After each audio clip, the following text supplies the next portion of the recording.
Senhor, agora nós vamos meditar na Tua palavra, ainda que já temos meditado desde que chegamos aqui, Senhor.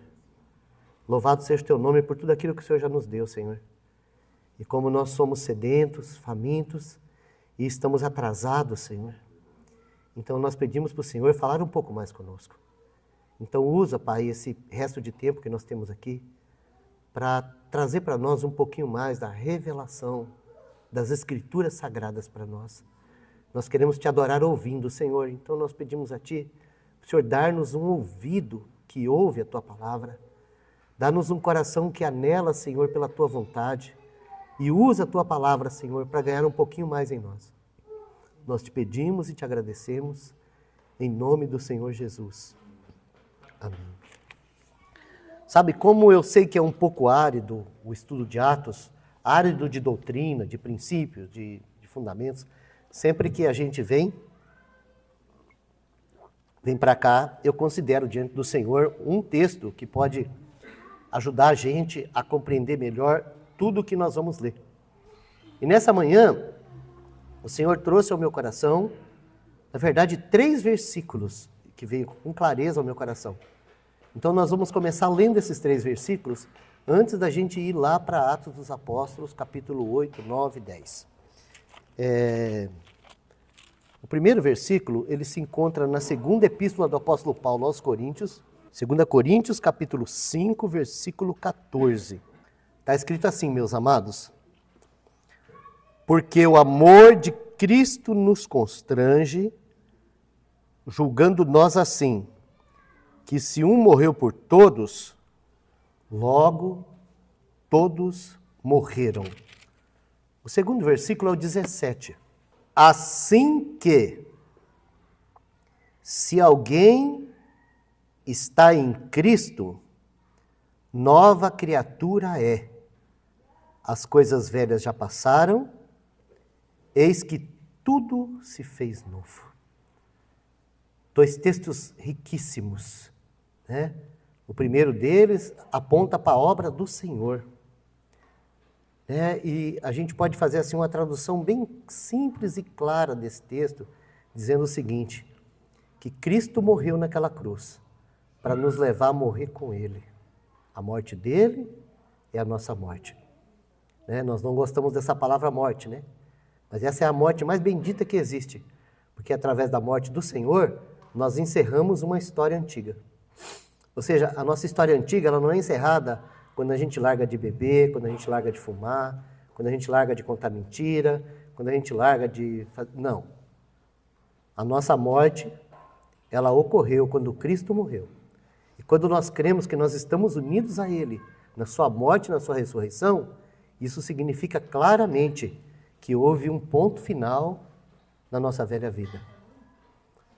O que deve identificar em nós que acabou a velha vida não é a nossa experiência, é a experiência do Senhor. Se Ele morreu, nós também morremos. Sabe, irmãos, o Senhor nunca vai falar assim, faça isso para ser aquilo. Ele vai falar assim, seja isso para fazer aquilo. Compreende? A mudança começa na fé. A mudança começa na parte mais fraca. Primeiro eu preciso crer no que Deus fez por mim, para depois eu ser aquilo que Ele pode fazer em mim. Porque senão é eu tentando fazer, com as minhas forças, com o velho homem, o impossível. Porque sabe o que é impossível para o velho homem? A vida de ressurreição. A vida de ressurreição não pode ser produzida por nenhum de nós. Tudo que nós criamos é religião. Mas quando nós cremos que nós morremos na morte do Senhor, então agora existe um terreno para o milagre.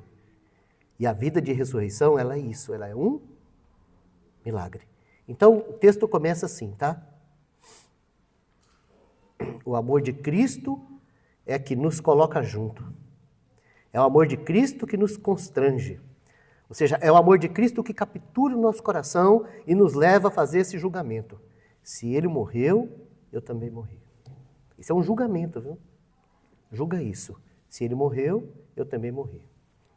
Bom, o outro versículo, ele vai falar do outro lado da realidade.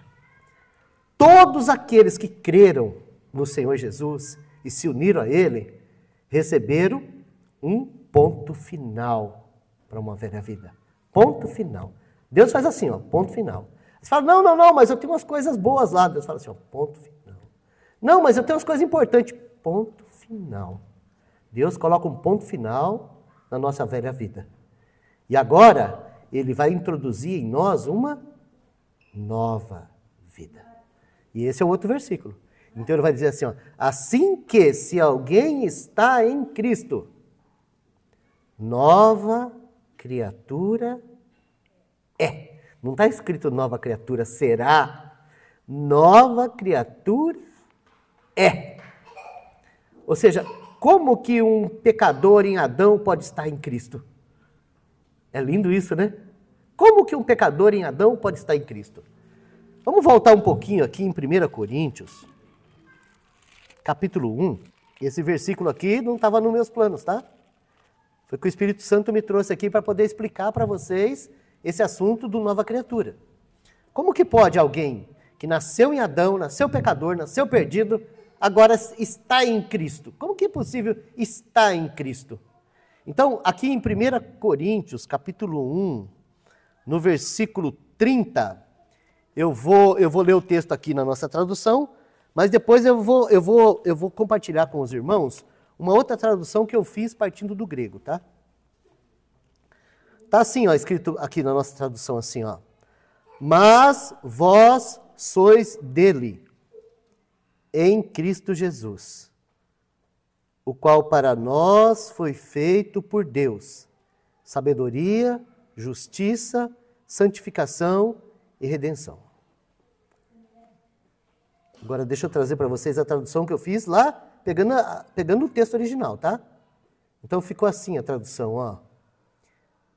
Pelo poder de Deus, vocês estão em Cristo.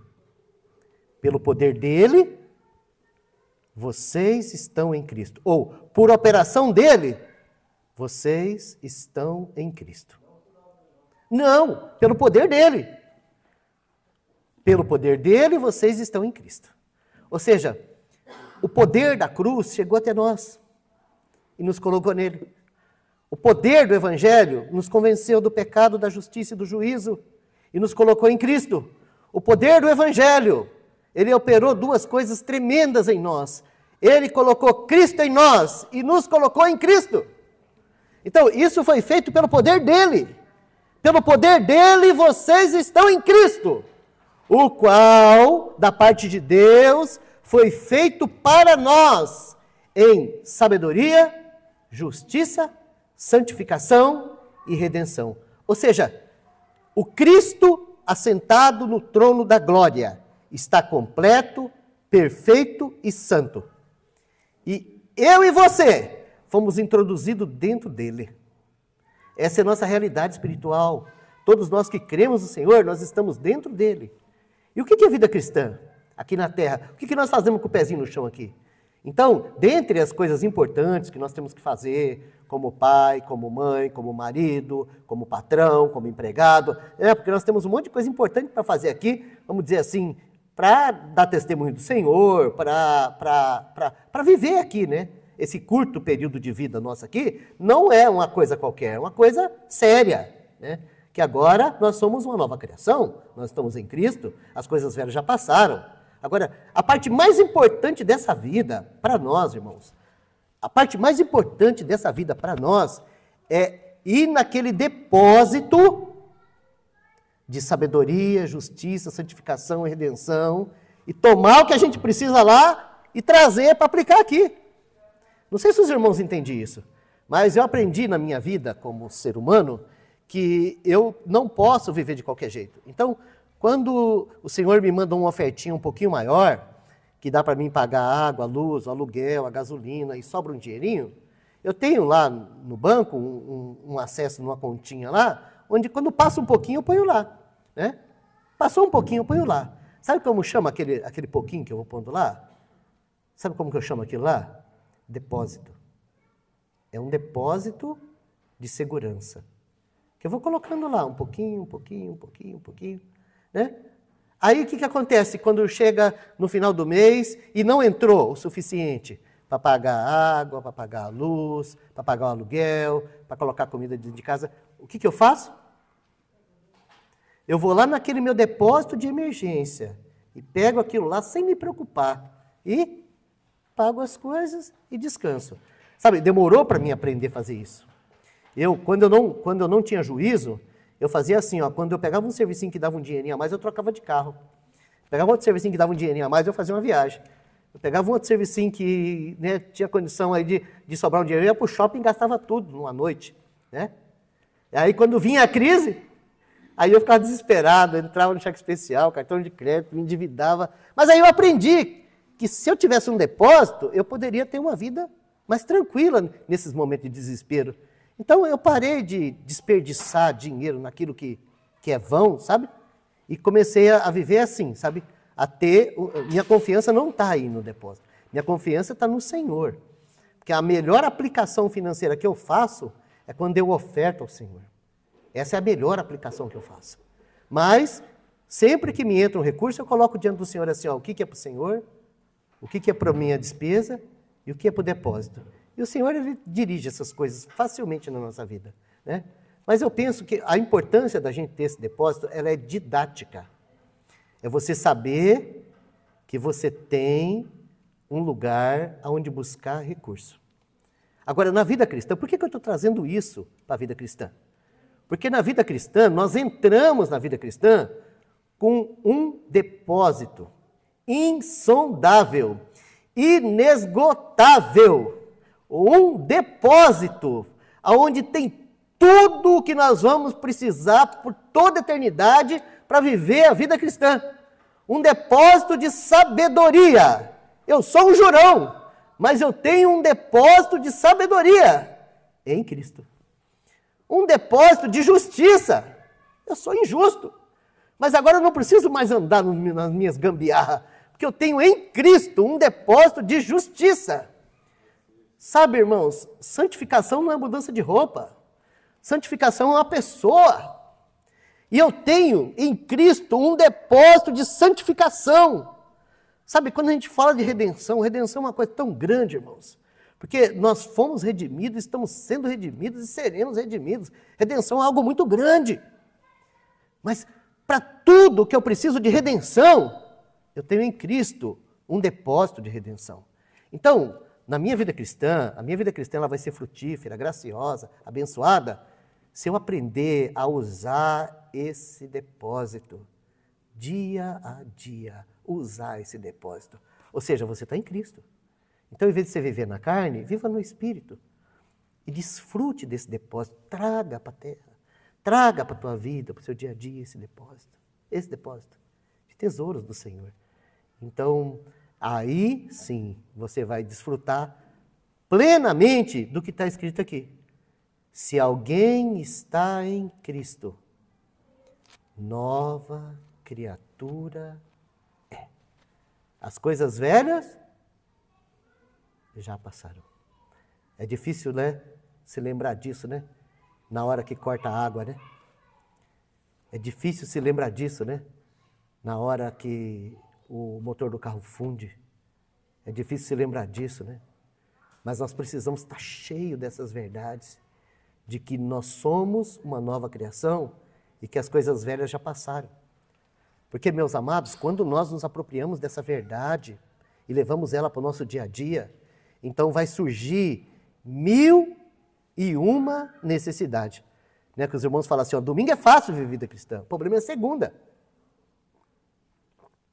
Mas sabe, irmãos, a gente tem que entender isso.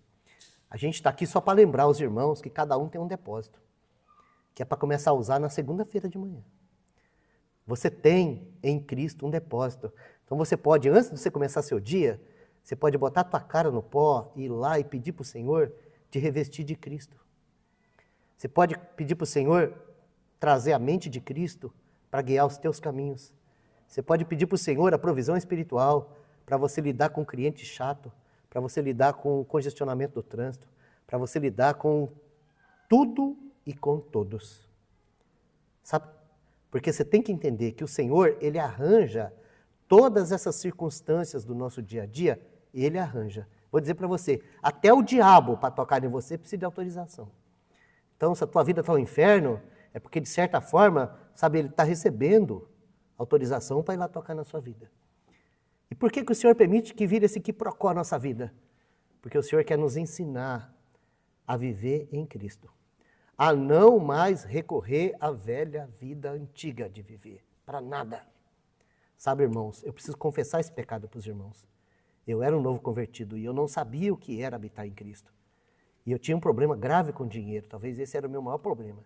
E eu fui ensinado errado, porque alguém ensinou que se eu desse o dízimo, nunca mais ia passar necessidade. E no começo foi assim mesmo, sabe? Eu comecei a dar o dízimo e a coisa virou uma beleza. Foi só dar o dízimo e a coisa mudou. Mas eu era muito relaxado com a minha vida financeira, não tinha nenhum juízo. Eu virei um religioso dizimista. E eu ainda falava assim, ó, dava testemunho, falava assim, ó, agora que eu comecei a pagar o dízimo, estou trocando de carro, Mas aquele homem bagunçado continuou bagunçado. E eu tinha um probleminha, sabe? Porque mesmo ganhando muito bem, eu não tinha hábito de pagar as contas. Então, volta e meia, eu amanhecia sem telefone, ou amanhecia sem luz, ou amanhecia sem água, volta e meia. Padaria pagava a cada 15 dias. Então, o Senhor começou a tratar comigo na palavra, sabe? E Ele começou a me constranger que eu era uma nova criatura e que eu não precisava mais viver daquele jeito. Mas, irmão, cada vez que o caminhão da Copel passava lá em casa e cortava a luz, eu já tinha lá o alicate, todas as tralhas, sabe? Era só virar a esquina lá que eu já tinha ligado de novo. E aí, né, eu lembro que aquele dia eu levantei de manhã, eu orei, eu agradeci a Deus, e eu pedi para o Senhor um caminho para não fazer mais aquelas coisas, sabe? E eu imaginei assim que alguém ia bater na porta com recurso para me pagar aquelas contas.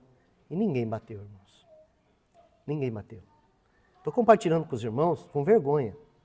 Mas eu posso dizer para os irmãos que aquela foi a última vez que a minha luz foi cortada. Sabe por quê? Porque a Copel passou lá e cortou a luz e foi embora.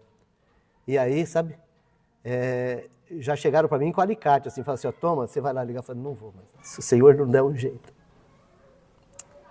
eu vou viver sem luz. Mas eu nunca mais vou fazer isso, porque eu estou envergonhando o nome do Senhor. Simples assim. Naquele dia mesmo, o Senhor providenciou meios para aquela energia ser ligada, sem conversa, sem mentira, sem cambiocó, sem bico, sem atrapalhada, sem pegar a entrada de serviço, fazer nada. O Senhor providenciou o socorro. E nunca mais eu precisei ter água ou luz cortada por falta de pagamento. Nunca mais. Porque eu aprendi a não fazer uso mais daqueles subterfúgios do velho homem para essas questões. Aprendi a andar com a vida em ordem, a pagar primeiro as contas para depois comprar sorvete. Aprendi a tratar dinheiro como dinheiro. Aprendi a tratar dinheiro como dinheiro. Não como uma bênção, mas como um negócio perigoso que precisa ser administrado aos pés do Senhor. Então, aprendi a fazer isso. Resolvi esse problema.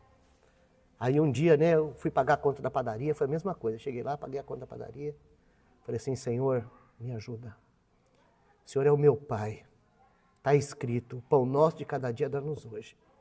Eu nunca mais compro um pão fiado. O dia que o Senhor não der o pão, nós vamos jejuar. Já jejuei, volta e meia eu estou jejuando, mas não é por falta de pão, não. Nunca faltou. Então, irmãos, por que isso aconteceu? Porque quando eu abri mão daquele velho depósito que morreu com Cristo e comecei a entrar nas câmaras celestiais e buscar do Senhor sabedoria, justiça, santificação, redenção, então as coisas começaram a fluir de um novo jeito, por um novo ângulo. Vamos ler mais um versículo que se encontra em Colossenses, capítulo 1, versículo 9. Todos acharam? Essa última porção, tá, irmãos, de hoje. Está escrito assim, ó, por essa razão, nós também, desde o dia em que o ouvimos, não cessamos de orar por vós e de pedir que sejais cheios do conhecimento da sua vontade, em toda sabedoria e inteligência espiritual. Irmãos, Paulo não está falando de outra coisa. Ele está falando disso que nós estamos falando, de tudo que nos foi dado em Cristo. Tudo que nos foi dado em Cristo é para ser usado. Nós temos que conhecer essas riquezas e aplicá-las. Todas elas estão aqui na palavra. Ó. Toda a palavra de Deus, de Gênesis a Apocalipse, trata disso para nós. As riquezas espirituais que são nossas por Cristo, nos foram dadas de presente e nos foram dadas para que a gente desfrutasse delas, aplicasse elas em nossa vida, no nosso dia a dia.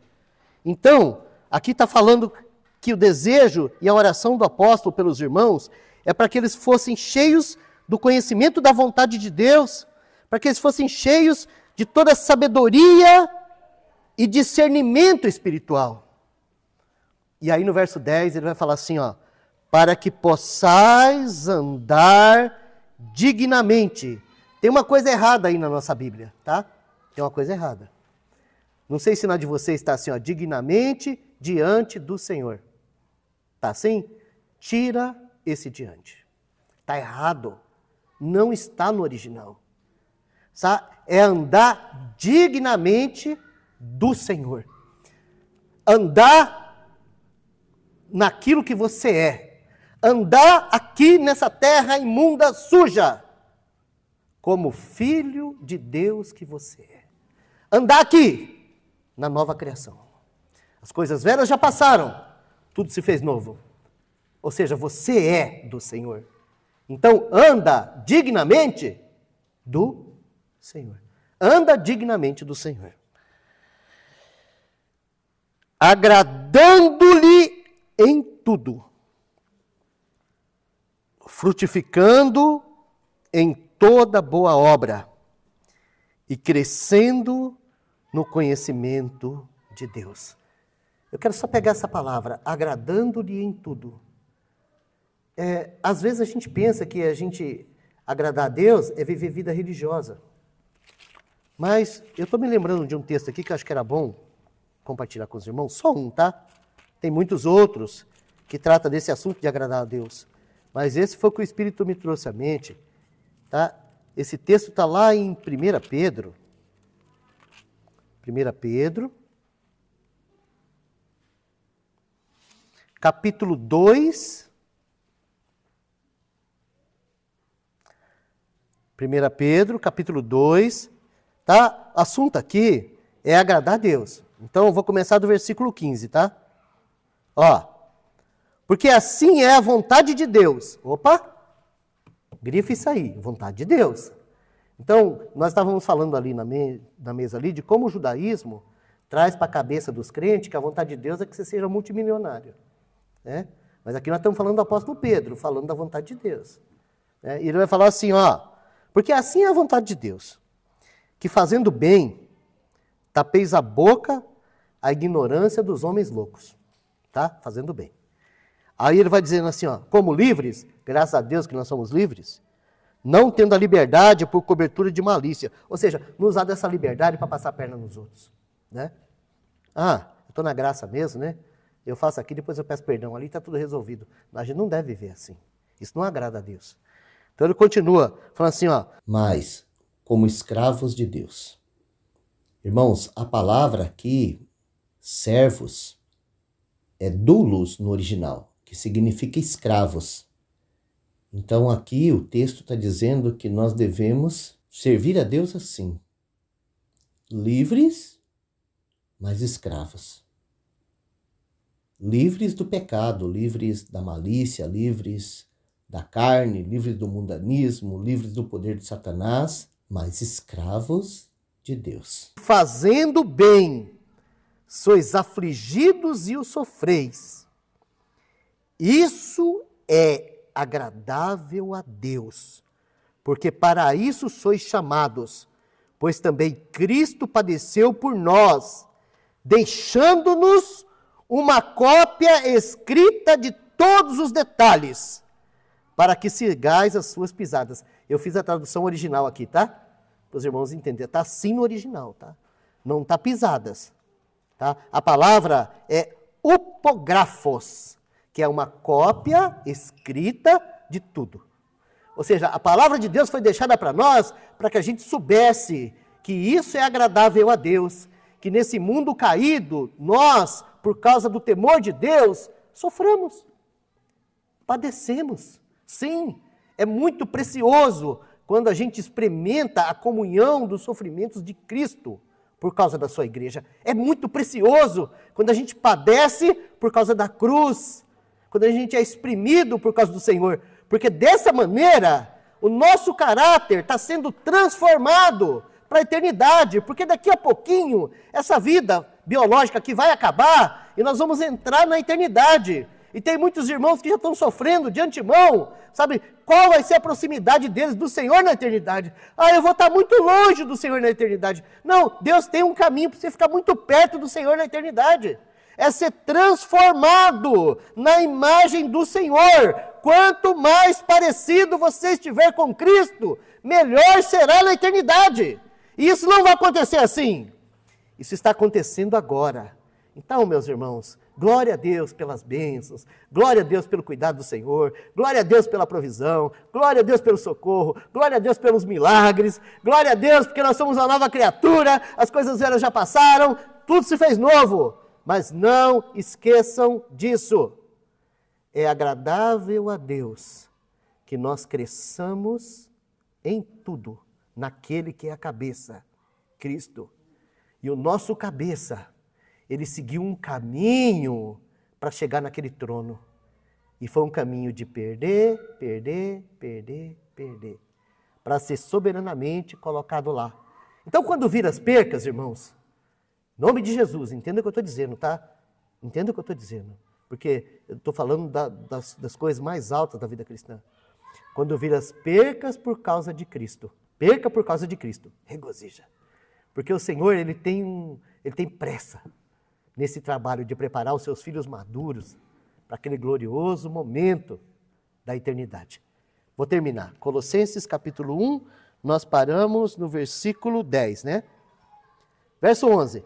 Fortalecidos em todo o poder, segundo a força da sua glória, em toda paciência e longanimidade, com gozo, dando graças ao Pai, que nos fez idôneos para participar da herança dos santos na luz. Esse é o nosso futuro, irmãos.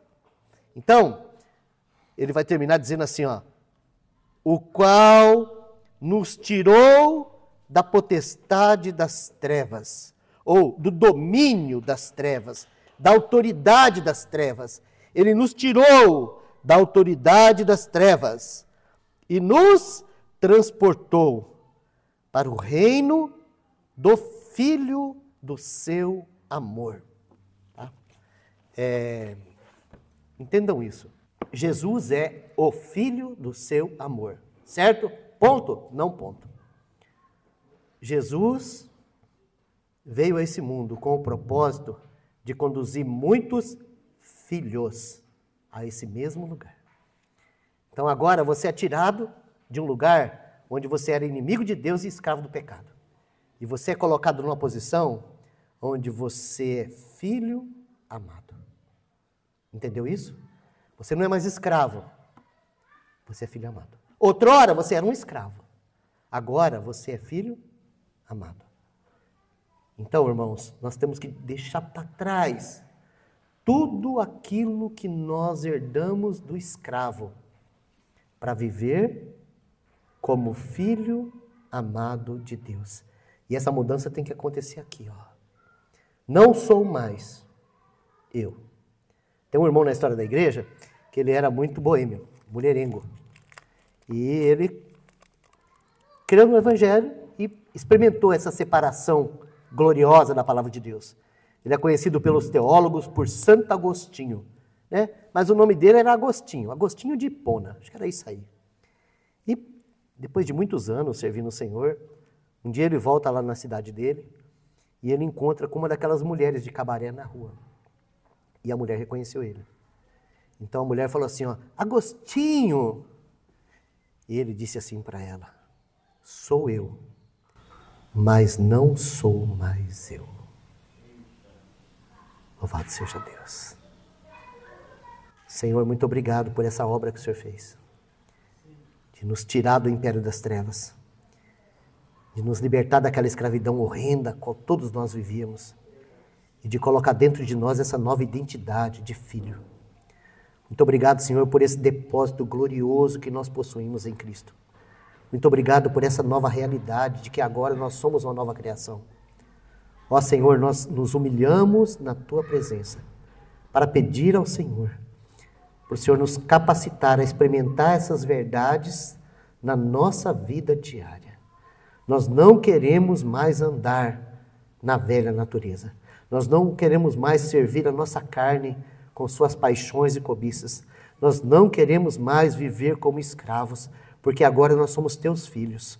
Por misericórdia, revela aos nossos corações essa realidade e nos eleva, Senhor, a desfrutarmos de Cristo como a nossa nova vida, como a nossa sabedoria, como a nossa justiça, como a nossa santificação e como a nossa redenção.